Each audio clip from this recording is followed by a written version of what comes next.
¿Cuál es o sea, cómo es tu relación con las fuentes,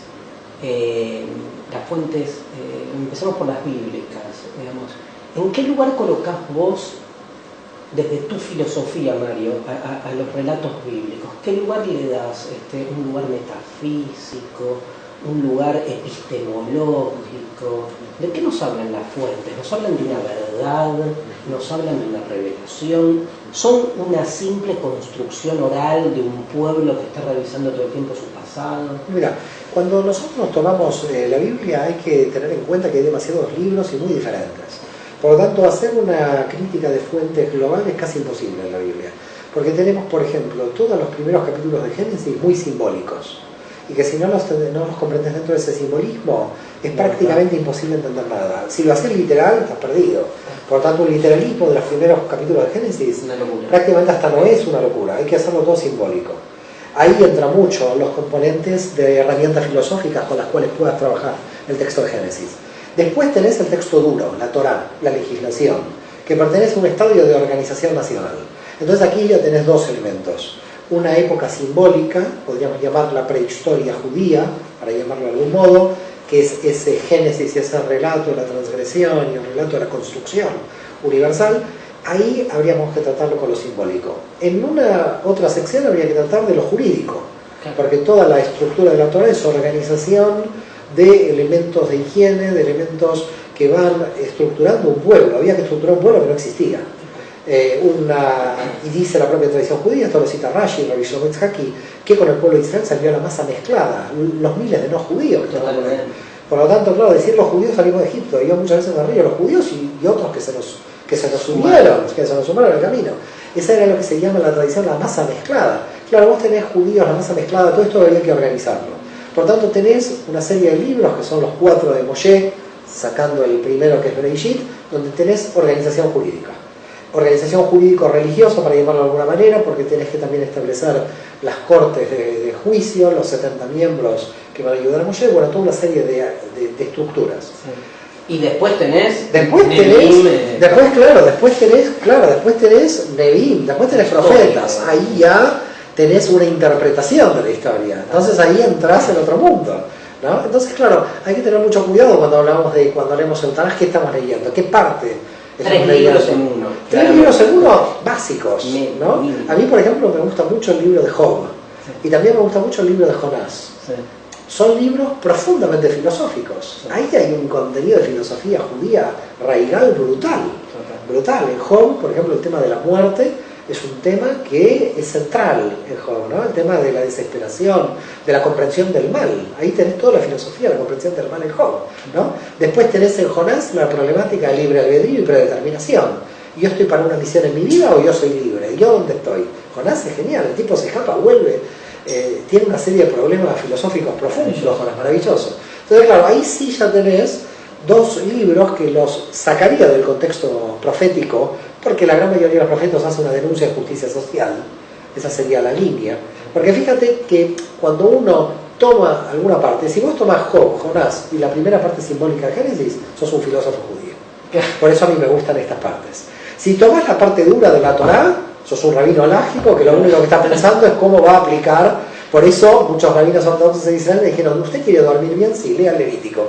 En el segundo capítulo se durmieron. Genial. Un rabino ortodoxo me definió así Levítico, me encantó. ¿Usted quiere dormir bien? Sí. ¿Usted toma pastillas? No. Pero si llegaría a tomar, coja Levítico.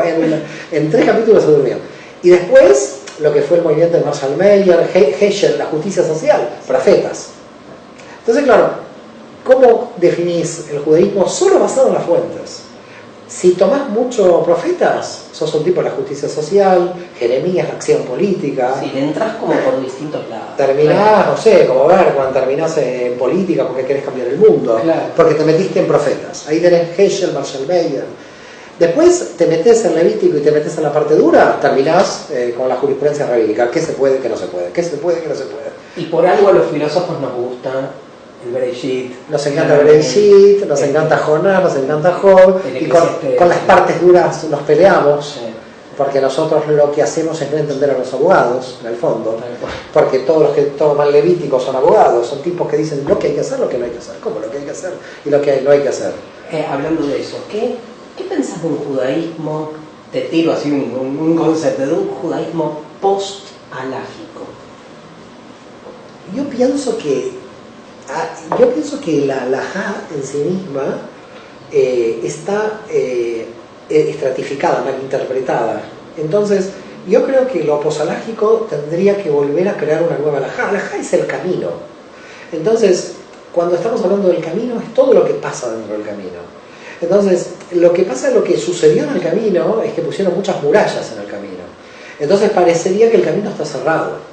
Entonces, perdóname, es genial eso, porque la gente olvida que halajá tiene que ver con camino y que el camino es un camino abierto que se va construyendo. Este es el problema. Es más, en la Kabbalah hablamos del netiv, el netiv en hebreo, no es el camino, sino es tu sendero personal dentro del camino. Es un poco más complejo, porque vos tenés el camino y además tu sendero personal. Cuando estás hablando del netiv, de tu sendero personal, es lo subjetivo que hay dentro del camino, ¿no? Y cuánto subjetivo hay en las interpretaciones rabínicas también, que te abren los caminos más que el camino.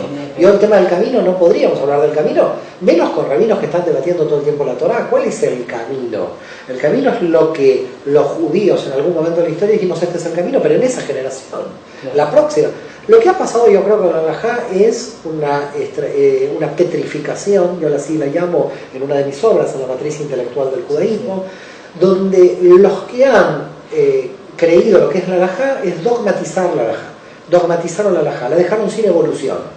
Esa falta de evolución de la halajá creo que se está pegando contra la modernidad, porque ahora viene la manipulación genética, viene el móvil, viene el BlackBerry. Acá tiene que haber otra halajá. Es más, Facebook podría ser un minyan virtual, que 10 personas estén rezando y orando de manera virtual juntas, que no se necesite físicamente. Los cambios de la modernidad tendrán que crear cambios en la halajá. Lo que está pasando es que se está utilizando la halajá como grupo cerrado frente a la modernidad. Aquí está el problema. Se está utilizando algo que fue evolutivo en un momento de la historia judía para encerrarlo dentro de su eje, y por lo tanto, encerrado dentro de su eje, todos los que estamos dando vuelta, estamos adscribiéndole a la halajá un término. A mí, por ejemplo, me dicen muchas veces, él es un Baal Teshuvá, un retornante. ¿Retornó a qué? ¿Retornó a qué? No entiendo a qué retornó. ¿Se ortodoxizó? ¿Se hizo ortodoxo y por eso retornó? Yo creo que no se necesita ser ortodoxo para retornar. Quizás una persona que deje la ortodoxia también retorne al judaísmo. Entonces, ¿quién está marcando un concepto objetivo del judaísmo? Y el problema es si ese concepto objetivo del judaísmo se lo estás adscribiendo tú desde fuera a esa institución o a esa interpretación halágica. La problemática es cuando nosotros decimos la halajá es lo petrificado y todo lo demás. La cuestión del posjudaísmo podría aparecer en la medida en que esa halajá ya no da respuesta. Pero en la medida en que la halajá dé respuesta, el posjudaísmo forzaría que la halajá vuelva a tener un sentido como el sentido que tuvo. ¿Me comprendés? Entonces ahí estaríamos hablando de otro tipo de halajá. ¿De qué camino estamos hablando?